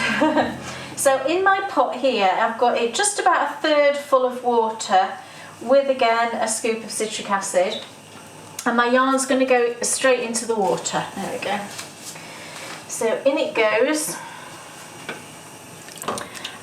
Now this technique, I've used this technique a lot, and it's a nice quick technique for producing a variegated colour, and you know, you never quite know how it's going to go, but this is half of the fun. So the first shade here that I've got in my little bowl, I mixed up myself, and this is how I did that. So I've got mist here first of all, which is a silver grey. So I'm going to put in 2/8 teaspoons of mist. I'm then going to put in the same amount of ecru, so 2/1/8 of the teaspoon, and then just about a half of the delphinium blue, because I don't want the blue to overpower the other colours. So just about a half of delphinium blue. I want this to be more of a sort of silvery neutral with a hint of her blue eyes. Her eyes actually, and I'm just giving this a stir as you can see, her eyes actually are described as a grey blue, so this will be perfect. And you get a kind of sort of greyish, sandy sort of colour. I've no idea obviously what this is going to look like, so let's see, shall we? So I'm going to take my mix that we've made and let's see what happens. I'm going to take about 1/8 of a teaspoon and I'm going to just distribute it over the top basically. So I'm just going to tap it, and then as soon as I've tapped it I'm going to push it. Now that does look quite blue, but that's okay. I did want it a little bit more sort of greyish, but actually looking at it, it is a sort of greyish blue. Ayla's eyes are grey blue, so I'm going to put some more in. I like the colour though, I do like the colour. So let's get a bit more in. Enough. As soon as we've pushed it like that, most of that dye will have gone into the yarn and already have been absorbed. So I'm going to move it sort of straight away, and we're going to do that again. I do like it. It's a pretty colour.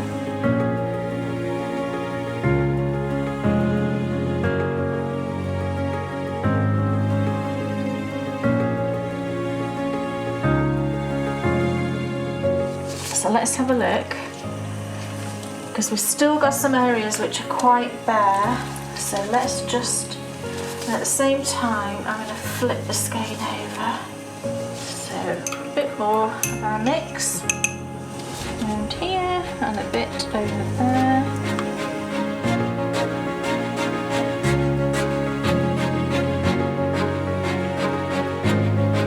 So we've got now a kind of overall slightly blue, slightly grey look with those darker areas of that bluish grey. Which should I do next? I know, I'm going to put in some brown and then finish with the gold, with gold highlights. Let's see how that goes. So I'm going to move my skein again. That will just make sure that those colours are nicely set. Right, now I'm going to add some brown, so this is going to be interesting. I'm not going to go mad with this because it is a dark colour. Let's see.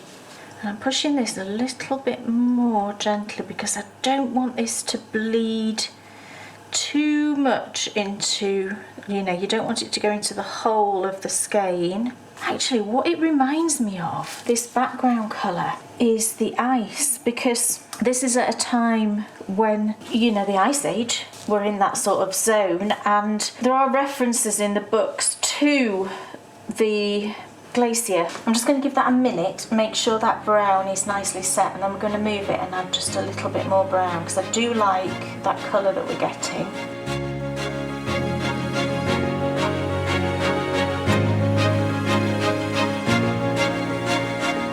So let's add a bit of the gold ochre and see what happens.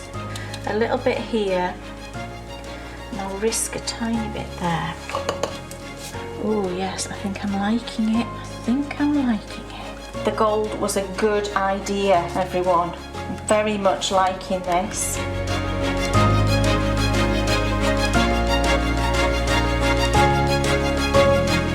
So I turned the skein there, I've added a bit more gold.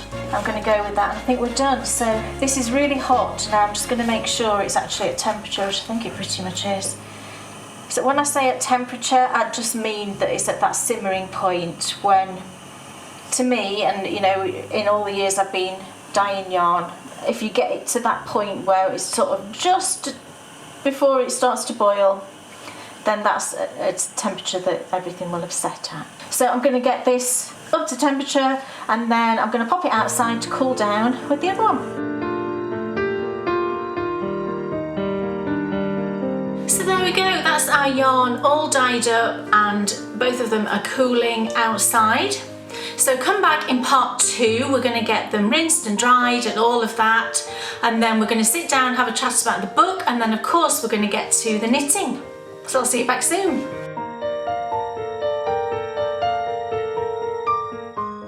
Oh my goodness, just gorgeous.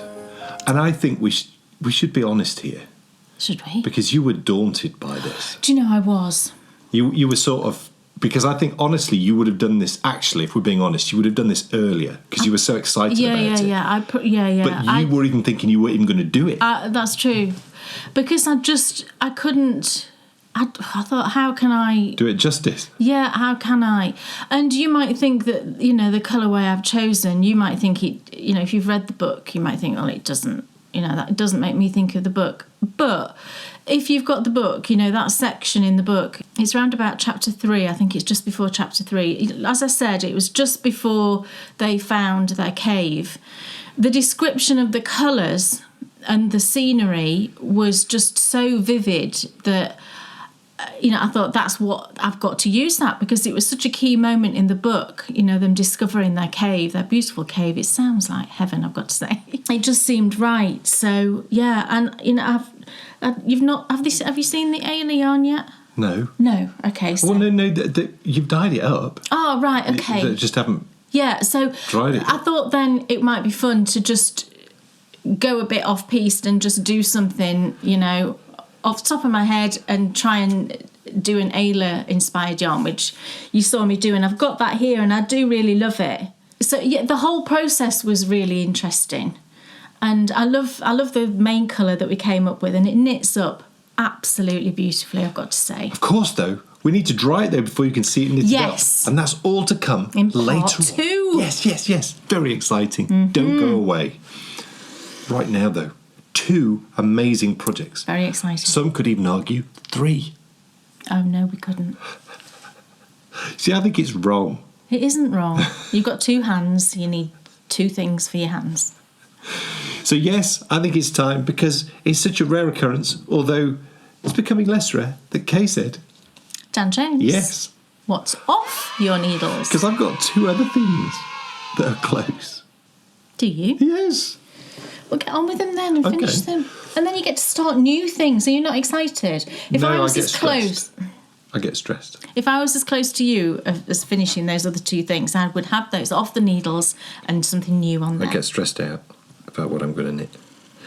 Look at these. It is the Equinox Mitts. And in fact, you can stick them on your lovely hands whilst I talk about them. It's knitted in the merino yak. And I know what colours they are. I've just looked Blue and dark blue. No, it's grey. Is it? That's grey. Look. It's it not is. blue. Sorry. So I just looked them up. It's merino yak, and Kay designed these for me for my birthday 2 years ago. 2 years ago. And as I mentioned when I picked them back up again, I thought I couldn't do them because of the stupid backwards loop cast on. Yeah. Which is the easiest thing ever, but I've just not done it enough. Anyway, knitted on, cast on, boom, thumb, done. Look at the Latvian braid. Doesn't it look cool? Just the most... These were immense. I've loved these, and I really would like to do some more. Yeah. The 2 colours of the Regia, just while I remember, so it's Regia Merino Yak again, and the blue is mineral blue, and this dark grey is anthracite.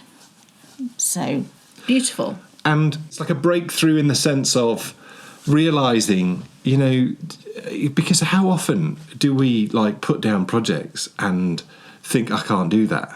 I mean, funnily enough, it's the first time I've ever done that, but I hear people all the time, I've hibernated that, and there's normally a reason why I've hibernated something.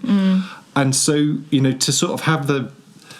And I thank the viewers of the Self-Contained Knitter to an extent, because they pushed me, but, you know, just go and do it, and whatever happens, happens, so and it'll be fine at the end of the day. And so I really think that I have to do something else like this fairly quickly because I don't want this to be a problem. I want to be able to do thumb gussets. And, just be able to go because it's just fun. Yeah. And it's nice to do something that is sock-like, but for your hands. I just love the cuff and the Latvian braid. Isn't it pretty? Now, over the many, many years that I've been knitting this project, I've had so many people contact me to say, oh, where can you get the pattern? Yeah. And Kay designed these for me as a birthday present. But we've made a big decision. Yes. And it's very exciting because we've never really done this before because it's always been, not done this way. It's wonderful English. Very good. We have decided that next year these will be a platinum pattern. Yes. So they will be available to our gold and our platinum patrons free of charge at some point next year. Kay hasn't decided which point. But you release a pattern at the beginning of each season. So. Yes, it makes sense because these are the Equinox Mitts and, Dan's birthday is the beginning of October, that they be the September pattern. So next September. So September seems to make will be available. Sense. Beautiful. So I've got plenty of time to try and figure out if I can work out another size. Yeah. But failing that, it might just be one size. But they're really forgiving because you could always go up a needle size if you want them a bit bigger. Yeah. And because these are designed really for a lady, I would say, with the lace, generally speaking, they'll fit a good average lady's size hand. Beautiful. And then you can size up your needle if you do want it a bit bigger. Kay Jones, what's off your needles? Right. So this has turned out to be something really unexpected, right? This finished item, because everybody even, I've finished the cardigan cowl thing that I was making, let's say. So if you remember, many years ago, I think 3 years ago, I'd started this cardigan. I was designing it myself, and I was loving it. Until I reached the point where it started to look like a cardigan, and then my interest just dropped off because, I loved knitting this piece here, which I'm going to show you now. My plans have changed again because something amazing happened. Right, I finished this. When I blocked it, I just thought that is the most beautiful piece of fabric I think I've ever made. It just looks so gorgeous. So it's largely down to the yarn because this is such a beautiful yarn and it blocked. Oh my goodness, I've never seen anything block so beautifully as this.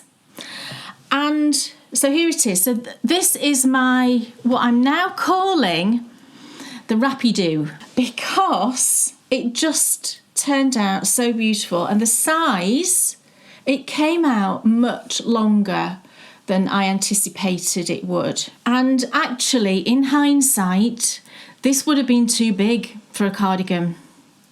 So I think it's sort of fortuitous that this has happened because this as a cardigan, front, back, it's just huge, and I know it would have been too big. So it all worked out beautifully. But what happened when I blocked it, let me double it over because then you'll be able to see the pattern more. I'll fold it like that and you might be able to see. It's just so gorgeous, this stitch pattern.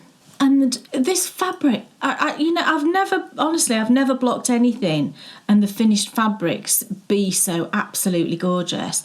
The yarn I used is this one. It's BC Garn Samilla, and I'm not sure how many balls I used. I'm going to weigh it and then I'll obviously know how much I used. But it comes in 50 gram balls and you get 160 meters. So I think it's kind of like sport weight, that, isn't it? And this colourway I think was something to do with autumn. It might have been pumpkin or something like that. But it's colourway number, well, I don't know which of those it is. Would it be 11?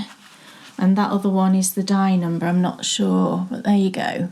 Yeah, so I blocked it, right, and then I picked it up. When I picked it up, after I finished blocking, the floatiness, the sort of, the drape, can you see the beautiful drape? And I went into the living room and Bryony was sat in there and I said, oh, Bryony, look at this, isn't it beautiful? I was going to make it into a cowl, but it's just too long. And then I did this. and I just put it around my shoulders like this, right? And Bryony just went, "Oh, that's amazing." I said, "Is it?" She said, "I love that." And she said, "Do you know what? I could keep that on the back of my chair here, because quite often when I'm reading after shower, you know, she's got her pyjamas on, my shoulders do feel a bit chilly, and I could just wrap it around." I said, "Yeah, it's a beautiful little Wrappy Do, isn't it? Just coming up, just saying a cute name." And Bryony's like, "That's what it is. It's a Wrappy Do." So that's what this is. So it's gone from being a cardigan to not a cardigan, to then hibernated for like, I don't know, year and a half or whatever, to then going to become a cowl, to then not being a cowl, and it's now going to be this beautiful wrap that Bryony's going to use. So do you know what I'm going to do with this? I think this is so beautiful, and I enjoyed knitting this bit of it so much that, like the mitts, I'm going to write this pattern up, because I've got all of my notes. I'm going to write it up and I'm going to put it out as a platinum pattern next year. And I think actually I might do it for the March pattern, March design. You know, what it struck me when I sort of wrapped this around, it made me think, I often see people on, you know, YouTube channels and knitters, etc., on Instagram, making prayer shawls. It made me think of that, because I think it would make the most beautiful project as a prayer shawl, because the stitch pattern is such that it's very intuitive, but I think it's got that kind of a rhythm that when you're working on it, I remember from knitting this, I think it would be a beautiful thing to knit, to kind of put all your good thoughts into. So that's, you know, what came to mind. And then Bryony saying, you know, how much she loved it, and she's been waiting for today so that she can have this. But I do need to take some photos of it. I'm going to do that this afternoon, just so I've got some photos for the pattern, and then she can have it. This yarn, it blocks. I know that I'm raving on about this, but it just doesn't move. You know, this has been blocked for almost 2 weeks, and it's just not moved at all. Just so beautiful. So I can't recommend this yarn more, and I've actually got a bunch of this left. So what I might do when I weigh this and I know how much yarn it uses, if I've got, I want to keep one ball because I think I might use it for mitts or something, or a hat, but if I've got enough left over that I can use it as like a giveaway, then I think I'll do that with our patrons before I put the pattern out, so that somebody, you know, might get to use the same yarn. But I'm going to see how much it weighs first. I might not have enough yarn to do that, but we'll see. But it's just so beautiful, and I'm so thrilled that it turned out so prettily. And the stitch pattern, I'm sure it's not coming across in all its glory, but it's just gorgeous, and I'm so thrilled with it. So that's the Wrappy Do. Speaking of gorgeous yarn, which that clearly is, I think it's time that we went and finished off the wonderful Clan of the Cave Bear yarn, and get to see, well, you'll get to see when we come back after part 2 what the rather special Ayla yarn looks like. So let's get back to the Yarny Book Club. Welcome back everybody to the Yarny Book Club. So our yarn is outside and it's cooling down, and before we bring it in and get it rinsed and dried and ready to be knitted, we do of course have to have a little cosy up in the reading corner and a chat about our fantastic book. Okay, so we are now all cozied up in our corner, and we're going to have a little chat about the Clan of the Cave Bear. So first of all, actually, I think I said at the beginning it was a 7-book series. It's not, it's 6. For some reason, I always think it's 7. So the first in the series is the Clan of the Cave Bear. And this was written actually in 1980, or it was published in 1980, which is just bonkers. I think this is the edition, if you went out and bought it now, I'm pretty sure this is the cover that you would get. And it's called the Earth's Children series, is the sort of overall title, if you like. Clan of the Cave Bear, it's this epic, I don't know that there's a word big enough to describe how epic this whole story is.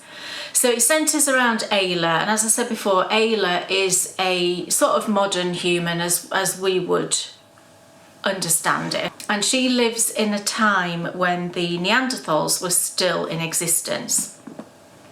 And their two worlds come together, and she gets taken in by the clan of the cave bears. She gets taken in by them and looked after by a medicine woman called Itza. Oh, I love Itza so much. So she cares for Ayla and she sort of adopts her as her daughter. She becomes accepted by the clan, even though it's really not, you know, it's just not done. You know, they're referred to as the others. The clan refer to Ayla's people as the others, and they just don't mix, you know. She's only 5 at the time. They know that if they don't take care of her, she's likely going to die. So she does get accepted by them. And it's the story of how her life evolves growing up within that environment. Ultimately, at the end of the book, it leads to her sadly being ostracised and evicted from the clan because a new leader gets put in place, and he is the meanest, nastiest piece of work you could ever wish for. He's actually Brun's son. He's called Browd. He just does not like that she challenges him, and that again is not done. You know, women have a role and men have a role within the clan's tradition, and she challenges him and he does not agree with that. He treats her terribly, and ultimately she ends up having a baby by him because of the way that he's treated her. And it you know, I could go on and on and on. I could go on and on and on and tell you the entire detail of the story, but it's just such a fantastic and uplifting. To me, it's really uplifting because Ayla has just got this will to live, and she's just, you know, got this spirit, and she's such a powerful person, and she doesn't know this at all. She doesn't recognise that she is. And they also, what's fantastic is they also live in a time when there's nobody there to tell them that things are not possible. And when Ayla, you know, I'll move on to the second book, because in the Valley of Horses, this is the second book, she has to leave, and at this point she's like 14, I think. She ends up living in this valley by herself for quite a few years, I think 3 years. And the things that this, you know, the portions of this book that are set within her valley when she's by herself, and then she that's the wrong word, she encounters a young horse that she kind of adopts is the wrong word, and her horse is certainly not a pet. That's not how she views her. She sees her as a companion. She sees her horse as an equal. They just live together because they want to live together, and her horse can do whatever the horse wants to do. Similarly with the lion cub that she ends up looking after, they're her companions and they're her friends and they're her family, you know, they're her clan.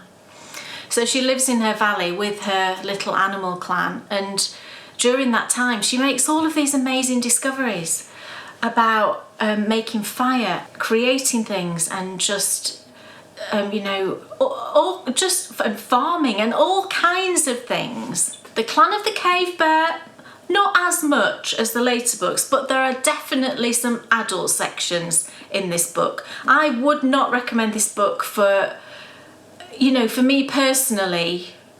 If you're going to read the whole thing, I would say really it's an adult book. Older teenagers, yeah, possibly, maybe 17, but you know, I am a bit old-fashioned when it comes to things like that. But I would say definitely there are some sections in it that are quite adult. I think a lot of people might associate these books with being kind of a bit cheeky and a bit naughty, and that might be the reason that they've read them in the past and sort of giggle about them. But I've never seen them that way, and I think it doesn't do them justice if that's how you view it. Because it's a small part of the book, you know, those sections, those adult sections, are a small part of the book in relation to the whole story. Oh, she's just so amazing. You can probably tell how much I love Ayla. She's a real person to me. She's absolutely a real person. And she's, you know, she's part of She really is part of me. I don't think I've ever read a book or a group of books where a character has just become so ingrained in me. So yeah, I've gone on enough, haven't I, about Ayla and my love. My love of Ayla. I love her. So it's time now to get the yarn in, give it a wash, get it all dried, and to get on to the knitting.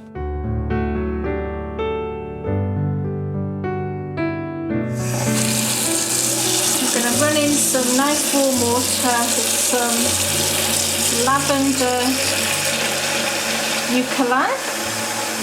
So I'll do the green one first, and the little wildflower specks look just lovely, don't they?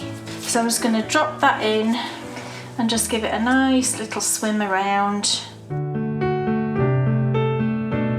So it's no rinse, this wool wash, which I really like. So all we need to do is give it a nice squidge when it comes out.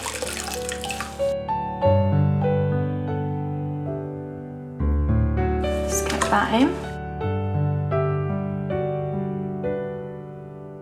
Lovely, and again there's no bleeding. You can see the water's completely clear. So that's a good sign. This colourway looks absolutely lovely, I've got to say. Really nice.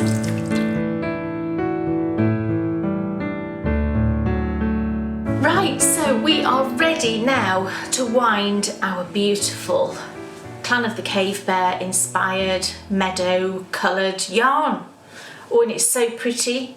It's amazing how such intense greens, you know, when we mix them, it looked like such a dark mix, has produced such a pretty spring green with all of those lovely wildflowers in. So we need to get winding this, don't we? We can't knit it into our lovely cowl until we've wound it.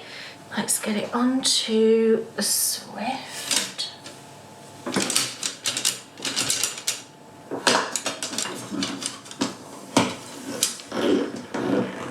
You all know this Swift is not particularly my best friend, but it's been all right lately. It's been quite well behaved.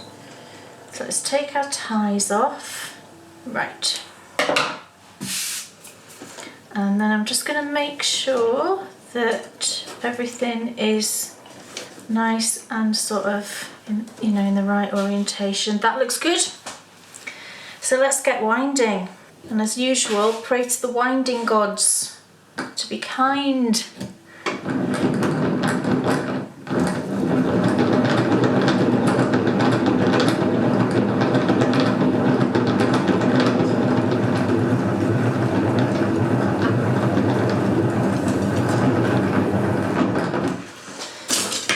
Look at that.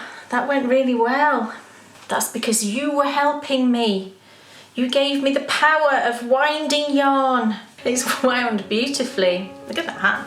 We've got our yarn now all ready. Oh, it's so pretty. I can't wait to get knitting this. So that's what we're going to do now. We're going to get the cowl out and we're going to start knitting this into it.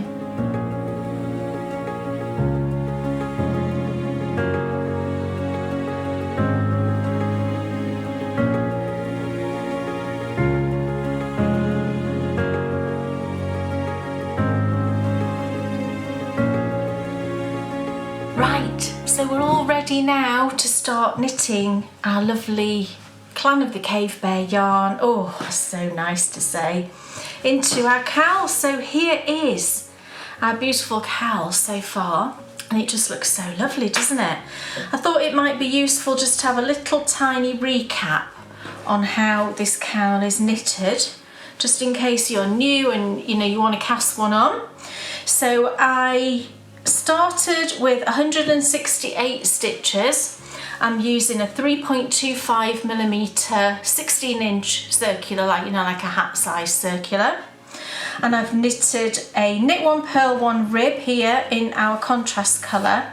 And in total, that's 17 rounds. Oh, it's not a knit, it's a broken rib, isn't it? I beg your pardon, it's a broken 1x1 rib. So it's knit one, purl one for 1 round, and then a plain knit round. So that's for 17 rounds. And then we go into our first colour here. And what happens at the beginning of every colour change, we do this little texture pattern. It's just 2 rounds that you do at the beginning of every colour change. So we change yarns. So this was our Agatha Christie inspired yarn. So we change yarns, we knit a plain round, and then we do knit 1, purl 1. So then we've got those 2 rounds at the beginning of every colour change. We then go ahead and complete 20 rounds total, including those 2 rounds that we've knitted already. And then we cut the yarn and we put in our contrast stripe, which is the same process, but there's only 10 rounds in total. So we do that plain knit, we do the knit 1, purl 1 round, and then we complete 10 total rows for each of our contrast stripes. And then the coloured stripes are 20 rounds, as I've just described. So we're ready now for our lovely green sort of yarn, and I think it's going to look beautiful next to these 3. I didn't think actually, whenever I'm coming up with a new yarn and I'm thinking of what the next book's going to be, I don't think about the cowl at all, because I don't want previous colours to kind of influence me and stop me from doing something. This cowl is just whatever happens in terms of the colours. It's a scrappy cowl in effect, and I think it's looking really lovely, and it's so nice. It's like a little catalogue of our journey through all of the Yarny Book Club. It's really cool. So yeah, we're ready to start with this lovely green now. So I finished off my last contrast stripe here, and the contrast colour, we dyed this up in the very first video, and I called this one Miss Havisham. It's just this gorgeous neutral with little tiny sort of darker specks, just so lovely. So I'm at the very end of that last round here. I just need to knit 1 more stitch in my contrast yarn, then slip the marker, and we're now ready for the new yarn. So I don't do anything in terms of weaving in as I go. I've said this a million times, haven't I? But all I do when I start a new colour with any project is I just drop the old yarn, I leave a tail on the new yarn big enough to weave in, and then I just loop it around my needle and start knitting. When I knit that second stitch, just make sure that you're knitting with the yarn and not the tail end, and then I kind of grab hold of the 2 ends here with my middle finger, so that that's being held taut, so that my first few stitches are not really loose, and then just start knitting. So once you've knit a few stitches, I just let go of the ends then. You can give them a little snug, but I always snug them up when I weave in, and I have shown you in previous videos how I weave those in. I'm away now with my Clan of the Cave Bear yarn. So I'm just going to knit this first round and then do a knit 1, purl 1 round, and that'll give me that lovely little bit of definition at the colour changes. It's such a small thing to do, it's a small detail, but it really does give some beautiful definition to the stripes. So there we go. That's our beautiful Clan of the Cave Bear inspired yarn and our Ayla let's see what happens off the cuff yarn. So that one I will show you again when it's dried, when we're back in the studio, and we can have a look at it in the skein, and I'm super excited about it actually. I think it's going to be lovely. So I really hope you enjoyed that. I really hope, if you've not read this book, that you might be inspired a little bit to go and read it, and then that might lead you to, you might want to read the whole series, which would be exciting. I would love to know if you have read the book, how you feel about it. Comment on the show, that would be fantastic. So thank you all so much for watching, and I will see you next time for more Yarny Book Club.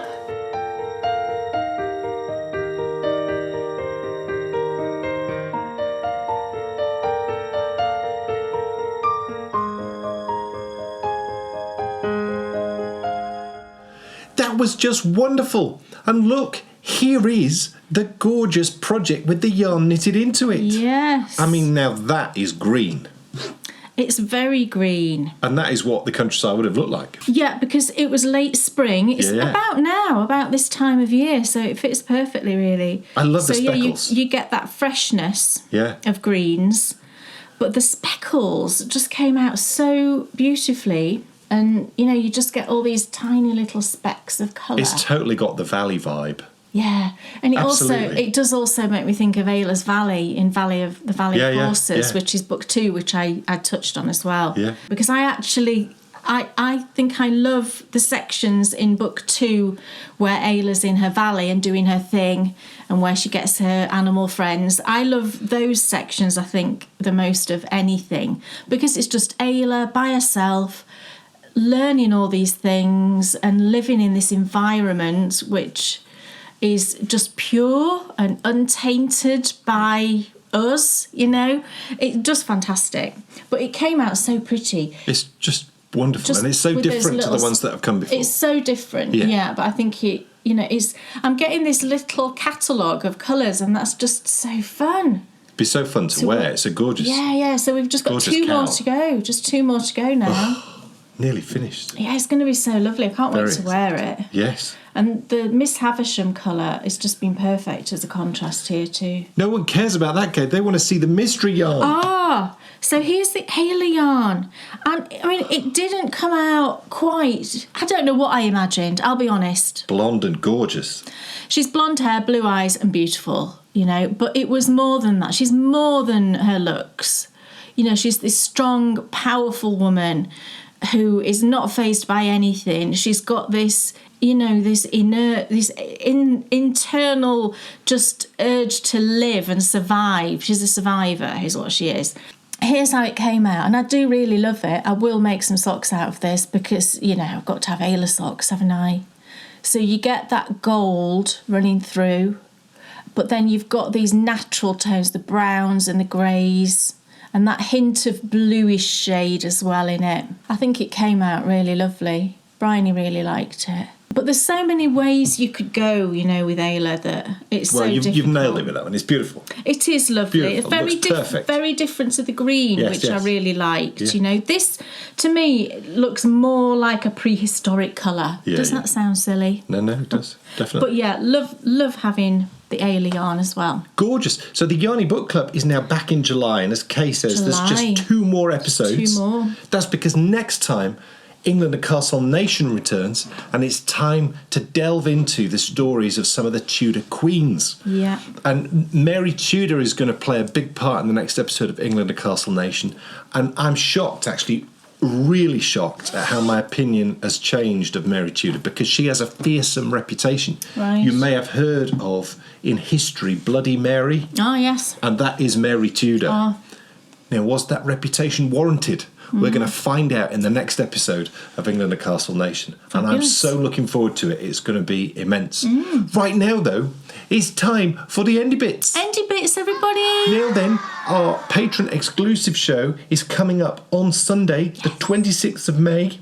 We're live at 2 p.m. British Summer Time, or you can watch the recording of the show anytime you like after 3:15 British Summer Time on Sunday, the 26th of May. Yeah. I always worry if I leave out any bit of information, people will get confused, so I do apologise. Sunday, 26th of May, 2 p.m. British Summer Time. Or 3:15 after that, anytime you like. The reason why I'm being very particular in getting this times right is because I know lots of people are going to want to watch it because, yes, it's the launch event for the Summer of Stitching, so it's going to be super exciting. It is. I'm going to show the Austin bag. Oh, yes.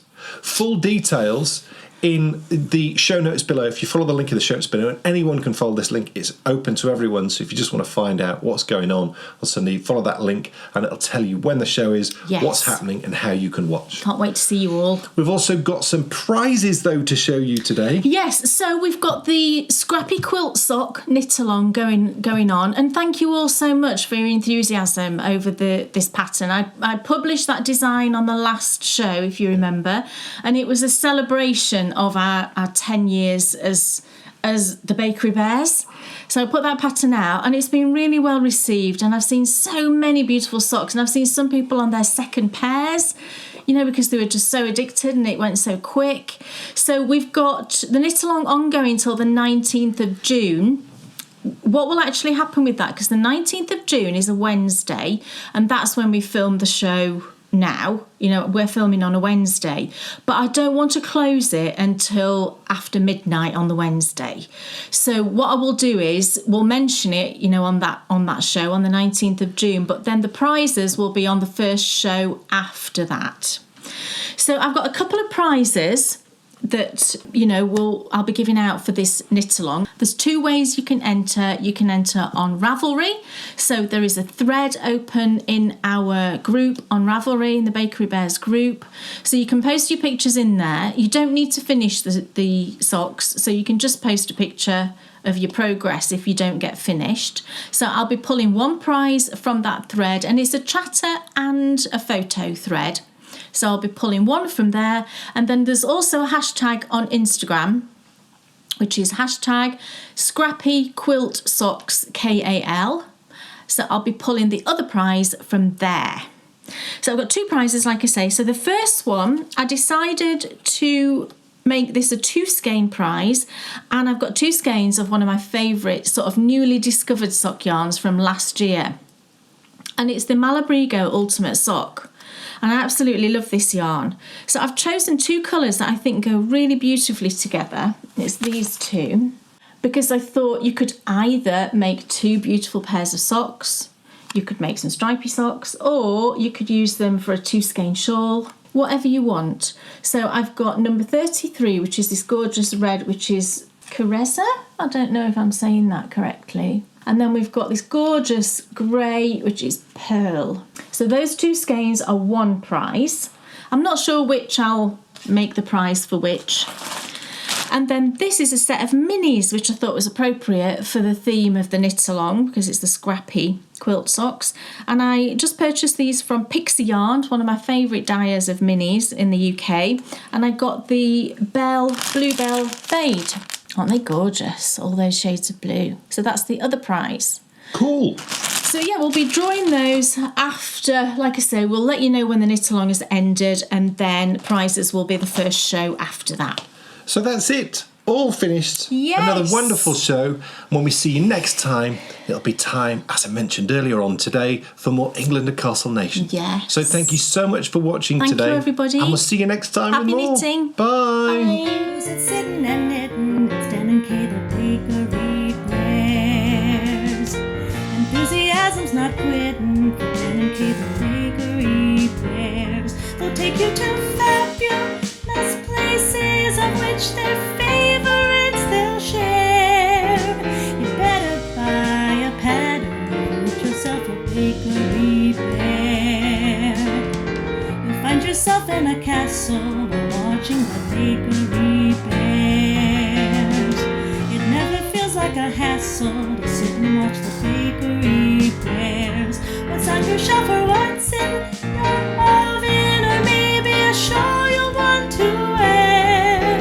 So sit yourself right down and watch Dan and Kay, the